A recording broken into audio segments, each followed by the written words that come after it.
Bonjour et bienvenue. Alors aujourd'hui, ce sera un tirage sentimental. On va aller regarder comment la personne à laquelle vous pensez vous voit, quels sont ses sentiments, quelles sont les actions qu'il ou elle a envie de mener vis-à-vis de vous et ce que vous représentez vraiment pour cette personne.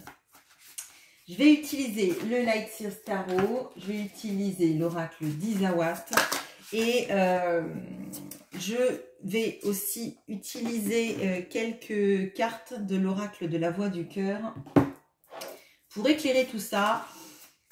Allez, c'est parti. Comment cette personne vous voit? Alors, tout à l'heure, en brassant mes cartes, j'ai le 9 d'épée qui est tombé. Donc, il est possible que parmi vous, il y ait des personnes qui aient du mal à dormir actuellement. Ou alors, c'est votre autre.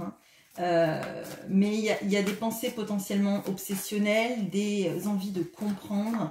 Là, je vois en plus qu'il y a l'as d'épée qui est tombé. Donc, je pense que d'une part et d'autre de la relation, il y a des choses qui n'ont pas été dites, qui sont en fait aux portes de la conscientisation ou de la verbalisation et qui ne demandent qu'à s'exprimer. Et potentiellement, une fois qu'elles seront exprimées, il y a beaucoup de choses que vous allez pouvoir relâcher l'un et l'autre.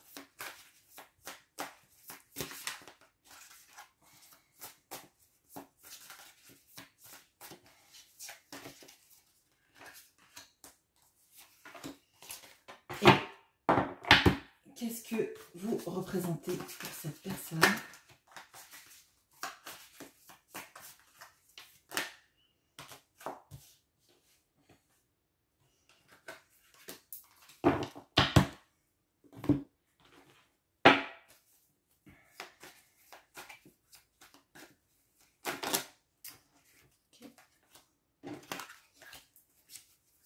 Les sentiments.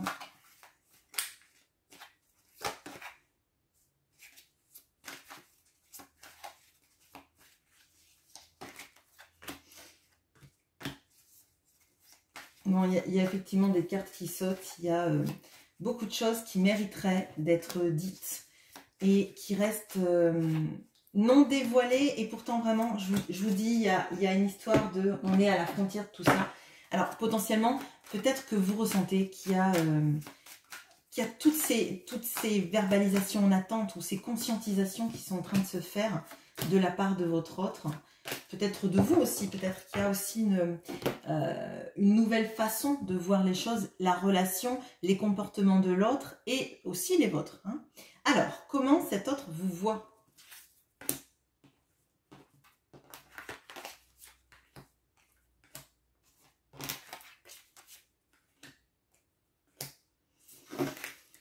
Alors, on a l'as d'épée et le sceptre. On a la reine de bâton et la plume. On a le roi d'épée et l'usure. Alors, déjà, ce qui est extrêmement flagrant dans ce tirage, c'est que votre autre vous voit comme quelqu'un d'extrêmement intelligent, avec un esprit affûté, un pouvoir vraiment de la pensée. Alors, c'est pas le pouvoir de la pensée comme je vais faire... comme Uri Geller ou arriver à tordre les cuillères, etc. C'est pas ça.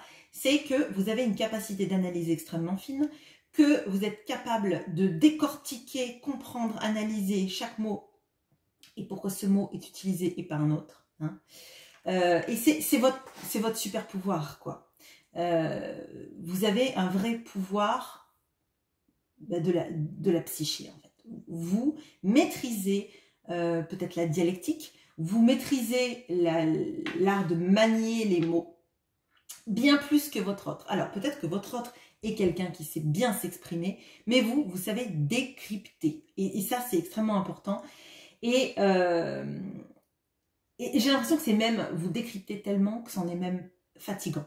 Parfois, vous aimeriez pouvoir vous mettre sur pause, tellement, en fait... Quand les choses viennent, elles viennent pas et elles sortent par l'autre oreille en fait. Elles viennent et là c'est la machine à laver mentale et on prend, on lave, on regarde, on bouge dans tous les sens, on associe, etc. Et c'est même épuisant pour vous. Là, il y a quelque chose en vous que votre autre admire dans votre capacité à aussi avoir une pensée claire, fine, analytique, etc. Mais votre autre sent que ça vous use. Cet autre a énormément de désir pour vous. Il ou elle voit qu'en fait, vous avez énormément de charisme, de sensualité. Et en même temps, c'est pas une sensualité feinte, c'est pas comment dire, c'est pas les petites œillades et après il y a rien derrière. C'est quelque chose qui émane de vous et dont vous peut-être vous maîtrisez même pas la portée en fait. Ça ne veut pas dire que vous ne savez pas que vous êtes sensuel, attirant et charismatique. Hein. Ça veut dire qu'en fait, c'est pas quelque chose, vous en jouez peut-être comme on en joue dans une séduction, mais c'est pas faux en fait. C'est pas fin, c'est pas artificiel et c'est plus fort que vous. Il y a quelque chose de très, là, je vois le sceptre, la reine de bâton, l'as d'épée, le roi. Il y a quelque chose chez vous d'assez, j'allais dire royal, mais c'est la posture en fait. Vous avez quelque chose qui fait que vous n'êtes pas n'importe qui. Vous avez une posture qui, malgré vous, est quelque chose d'élégant, de distingué,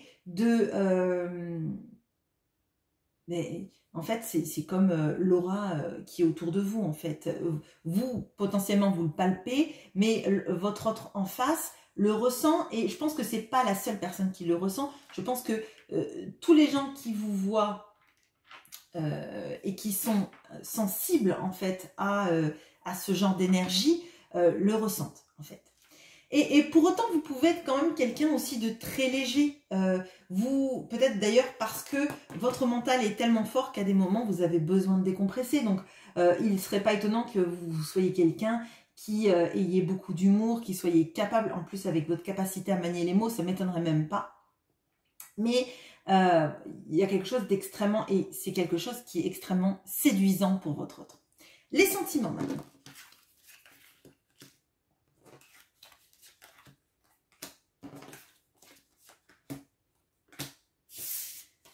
Alors, on a le 6 de denier et la fougère. On a le valet de bâton et la foudre.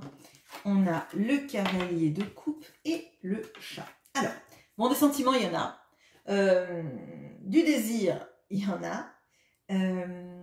Et il y a cette envie, en fait, de vous donner autant que vous donnez. Donc là, clairement, on ressentait que vous étiez quelqu'un de charismatique, quelqu'un avec un mental très fort. Mais je pense qu'en même temps, il y a aussi un aspect de générosité. Vous êtes là, vous êtes quelqu'un de généreux. Ça ne veut pas dire que vous donnez de l'argent. Ça veut dire qu'en fait, la générosité, elle est sur tous les plans. Sur tous les plans.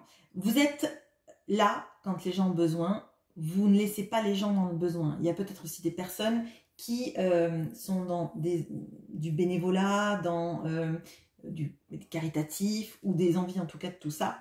Et moi, ce que je ressens, c'est des énergies en fait où même si vous n'avez pas grand-chose, vous donnez. Et votre autre derrière est quelqu'un qui aimerait en fait être capable de vous donner autant que vous donnez. Parce qu'on voit que vous lui avez aussi donné beaucoup. Alors peut-être que c'est pas donné dans le sens effectivement de l'argent, hein, mais c'est dans votre temps, dans votre volonté de vous adapter à la manière dont l'autre procède. Et cette personne, elle a envie de pouvoir vous donner autant et de s'adapter autant à vous. Mais je pense que cet autre est moins adaptable que vous. C'est quelqu'un qui fonctionne très bien dans son milieu, dans sa sphère, dans la manière dont il ou elle a toujours fonctionné. Et clairement, c'est pas quelqu'un qui match de prime abord avec votre milieu à vous. Bon. C'est quelqu'un qui a du désir pour vous, qui a ressenti un vrai coup de foudre pour vous. Mais c'est quelqu'un qui est bien plus jeune, dans la maîtrise de de son désir et de sa passion que vous. Ça ne veut pas dire que ce n'est pas quelqu'un qui a collectionné les conquêtes, hein. Ça veut dire juste que c'est quelqu'un qui va être dans le désir pour le désir et pas la maîtrise du désir porté sur quelqu'un en fait. Il l'a pour vous, je veux dire, mais c'est beaucoup plus immature que vous. Parce que vous, votre désir, en fait, il est orienté dans plein de pans. Il vous aide à monter des projets, il vous aide à être charismatique, à avoir votre pouvoir personnel qui est bien acquis, même si vous n'avez pas l'impression de tout maîtriser. Il peut y avoir des personnes qui sont au chômage et qui n'arrivent pas à monter une entreprise ou qui n'arrivent pas à retrouver du travail. C'est pas le problème. C'est vraiment quelque chose qui émane de vous. Et cet autre, en fait, est beaucoup plus immature dans la maîtrise de son désir. Je pense que c'est quelqu'un qui vous désire encore plus que vous ne le désirez. Ou là, vous inversez s'il vous plaît. C'est quelqu'un qui est bouleversé par vous, qui est bouleversé par en fait ce court-circuit que vous avez mis dans sa vie et dans tout ce qui était établi pour lui ou pour elle de la manière dont il pouvait concevoir l'amour et le désir. Bon. C'est quelqu'un qui... alors, moi, c'est quelqu'un que je ressens comme assez ambivalent dans sa manière d'être. Ça peut être quelqu'un qui fait des déclarations de « j'ai envie d'être avec toi »,« est-ce qu'on peut se voir », des rendez-vous, etc. Mais c'est quelqu'un qui fait pas tellement d'action, en fait. C'est quelqu'un qui propose peut-être des rendez-vous, mais c'est pas quelqu'un qui va vraiment à la conquête. Là, c'est pas le cavalier de coupe sur son cheval blanc qui vient vous chercher et qui va aller à l'attaque. Et moi, j'aime bien le cavalier de coupe, mais j'aime encore plus le cavalier de bâton parce qu'il est capable d'affronter des dragons pour aller là où il veut aller. Et là, bah, c'est notre petit cavalier de coupe avec son cheval à l'arrêt, là, déjà. Donc, il est arrêté, il va préparer un petit repas. Je pense que c'est quelqu'un qui peut vous dire, bah, on se fait un petit resto ou on se fait un petit truc ensemble. Mais c'est pas quelqu'un qui se bat, c'est pas quelqu'un de pugnace en amour, en tout cas. C'est quelqu'un qui a besoin de sa zone de confort pour se ressourcer. Et en amour, c'est quelqu'un qui a besoin de quelque chose de confortable, c'est-à-dire quelqu'un qui potentiellement peut être dans des dépendances affectives, dans le sens d'avoir peur, en fait, quand le cœur s'emballe trop, de perdre la maîtrise des choses et de vouloir quelque chose de plus rassurant, en fait. Alors, les actions.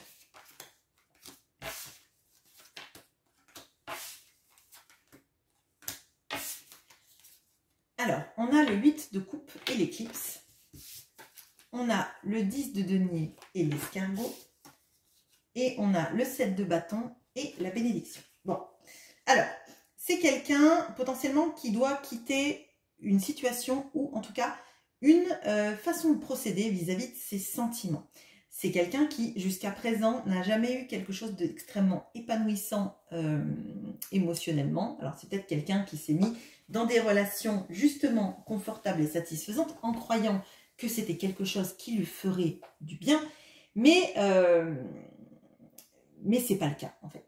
C'est pas le cas et à votre contact, à ce coup de foudre qui arrive, à cette manière de bousculer tout ce qui est un peu établi, cette personne, elle voit qu'en fait, dans ses schémas passés, ou peut-être actuels, ça c'est vous qui voyez si vous êtes en triangulaire, etc. Hein, mais ce qu'elle a vécu sentimentalement parlant ne lui convient plus maintenant. Elle a envie de tourner le dos à tout ça parce qu'elle se rend compte qu'en fait, c'est pas épanouissant. Le confort, c'est bien, c'est rassurant, mais c'est rassurant quand en fait, on est avec quelqu'un avec qui on est bien. Parfois, on a besoin aussi d'un peu de passion pour remuer tout ça. C'est très bien d'être dans une sécurité affective, mais il faut que le cœur y batte, quoi, en fait. Il faut qu'on ait envie de faire des projets, il faut qu'on ait envie de se dire qu'on peut partager la vie avec quelqu'un sans jamais s'ennuyer, sans vouloir regarder ailleurs plus tard, en fait.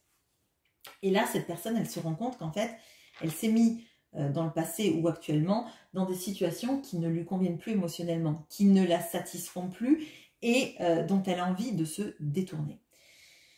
On voit que en centrale, on a cette envie de recréer, de partir de cette situation pas épanouissante. Ça ne veut pas dire qu'elle est malheureuse hein, dans sa situation. Et pour moi, d'ailleurs, elle n'est pas malheureuse.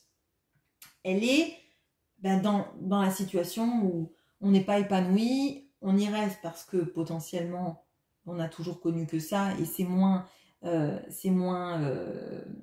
déstabilisant d'être dans un confort affectif où on sait que l'autre ne nous laissera pas. Après, est-ce que c'est une bonne façon de voir les choses? C'est chacun voit selon sa situation. Mais cette personne, elle se rend compte que ça ne lui suffit plus, potentiellement parce que vous êtes rentré dans sa vie et que vous êtes un tourbillon. Et elle aimerait en fait se mettre avec vous, fonder quelque chose, mais on a l'escargot dessus. Ça veut dire qu'en fait, à mon sens, elle reste tellement dans sa zone de confort, par peur, hein, je pense vraiment, la peur de l'inconnu et l'immaturité émotionnelle. En termes de passion, cette personne, elle est pas mûre en fait. Donc quand il y a quelque chose de très passionné, et on voit que vous êtes plutôt quelqu'un de passionné, ou en tout cas capable de passion, cette personne, ça lui fait peur en fait. Ça lui fait peur et en même temps ça l'attire. Mais du coup, elle met du temps à arriver et elle met du temps même peut-être à partir. Hein. On a ça. Et pourtant, il y a quelque chose de... Là, vous voyez, on a la bénédiction et on a ce 7 de bâton. Et ce 7 de bâton, elle a créé une bulle entre elle et les autres, une bulle de protection. Et pour moi, c'est la protection.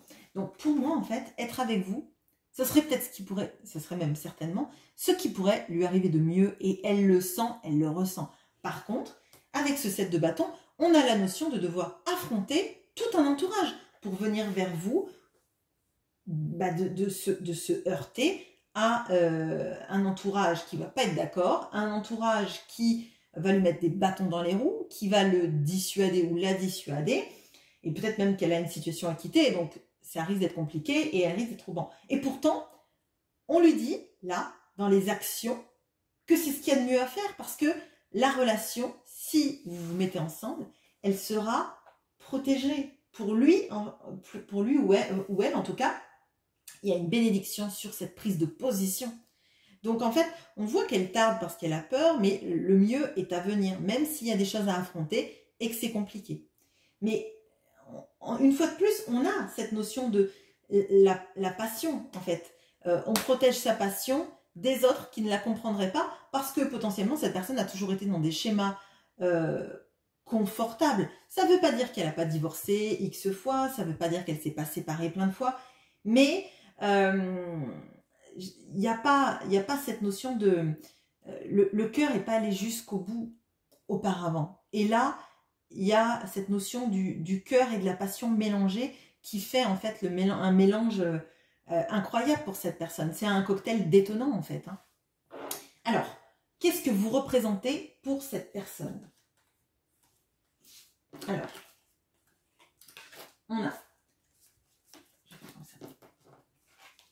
le 9 de coupe et la trahison. Le 3 de pentacle et le renoncement. Et le pendu et l'amitié. Alors, clairement, là, c'est pas vous qui êtes la trahison. C'est qu'en fait, donc vous représentez son vœu le plus cher, on a ce 9 de coupe. Mais que pour aller vers ce vœu le plus cher, il va falloir qu'elle trahisse. Alors, se trahisse elle-même dans ses schémas de vie, ou trahissent un entourage, des personnes qui n'accepteront pas visiblement la relation, qui ne l'acceptent pas, ou il y a cette notion-là. Il y a le 3 de pentacle et le renoncement. Alors, là, il peut y avoir des renoncements à une situation professionnelle à un endroit pour venir vers vous, ou à une situation auparavant qu'elle avait pu construire dans quelque chose de... alors, si c'est une vie de couple, c'est une vie de couple en fait avec des objectifs communs, mais des objectifs très tournés vers le financier, les projets, par exemple, avec une tierce, il ou elle a pu monter une SCI, où il y a cette notion, ou travailler ensemble dans une société, etc. Il y a ces notions-là. Et il faut renoncer à tout ça pour venir jusqu'à vous. Cette personne, elle en est quand même consciente. Enfin, il y a quand même des arcanes forts là-dessus. Hein. Et on a le pendu et l'amitié. Ça veut dire que elle a une vision nouvelle. Vous lui apportez la vision nouvelle sur les choses. Et en fait, elle ne peut pas se contenter d'une relation, on va dire, d'amour filia ou d'amitié. Et potentiellement, c'est aussi le fait de vouloir le mieux pour elle que vous lui apportez. Je m'explique. En fait, on voit qu'elle va devoir passer par des schémas qu'elle a construits, les déconstruire. C'est quelque chose qui est très compliqué et qui fait que potentiellement, elle va aussi devoir renoncer à... alors, je dis des parts dans des entreprises, mais c'est peut-être des parts dans des biens, c'est peut-être toute cette notion-là, mais il y a une notion vraiment de... soit des biens qu'on a accumulés, soit d'une société qu'on a fait, soit d'une... Il y a de ça, il y a vraiment de ces énergies-là et de devoir, en fait, renoncer à ça parce que vous êtes son plus grand souhait. Et avec la notion de la trahison, potentiellement, c'est ce qu'on pouvait voir avec le 8 de coupe, hein, c'est renoncer à quelque chose de préétabli. Ça ne veut pas dire que c'est quelqu'un, ça veut dire que c'est renoncer aussi et trahir la personne qu'on était autrefois. Ce qui, à mon sens, n'est pas forcément une trahison. C'est peut-être qu'avant, on se trahissait tellement que maintenant, il est temps de s'écouter pour avancer. Et avec l'amitié, moi, ce que je ressens aussi, c'est le fait de se dire, eh ben, en fait, je vais prendre un peu plus soin de moi et je vais aller écouter ce qui va me faire du bien. Je vais être mon propre ami. Et si j'étais mon propre ami, qu'est-ce que je me conseillerais? Est-ce que je me conseillerais de rester dans une situation où je ne suis pas heureuse? Ou est-ce que je me conseillerais de suivre mon cœur et ma passion pour affronter ce que j'ai à affronter, qui sera peut-être pas si terrible que ça, et peut-être que le fait de ne pas faire, parfois, on s'imagine que ça sera horrible, et puis finalement, quand on est le dos au mur et qu'on est obligé d'avancer, ben on se dit, ben, de toute façon, j'ai pas le choix, et c'est pas si horrible que ça. Les conséquences sont pas aussi horribles que ça. Peut-être qu'on a 2-3 personnes qui nous font la tête, et j'ai envie de dire, si ce sont les amis qui vous font la tête parce que vous changez de vie, c'est que c'était pas franchement des personnes qui tenaient à vous et à votre bien-être. Hein. Donc ça, faut en être conscient. Enfin, si vous, votre amie, elle vous dit, bah, je suis malheureuse dans mon couple, est-ce que je dois rester ou est-ce que je dois partir, et vous lui dites, bah reste, faut réfléchir à pourquoi vous donnez ces conseils-là, en fait. Est-ce que c'est vous-même qui avez peur, ou est-ce que vous vous dites que finalement, finalement, oui, est-ce que c'est motivé par vos peurs à vous, ou est-ce que c'est motivé vraiment par la personne que vous avez en face et qui a besoin de vous? Voilà. Donc pour moi, il y a cette notion de l'amitié, être son propre ami, et de se dire qu'à un moment donné, quand quelqu'un représente tout ça pour nous et qu'on est bien, on ne peut pas rester à être dans notre petit confort de vie et penser sans arrêt à la personne et après avoir des regrets éternels, on va dire. Voilà ce que j'ai pour vous. J'espère que ce tirage vous aura parlé. Je vous invite à liker, commenter et vous abonner. Bonne journée à vous. À bientôt.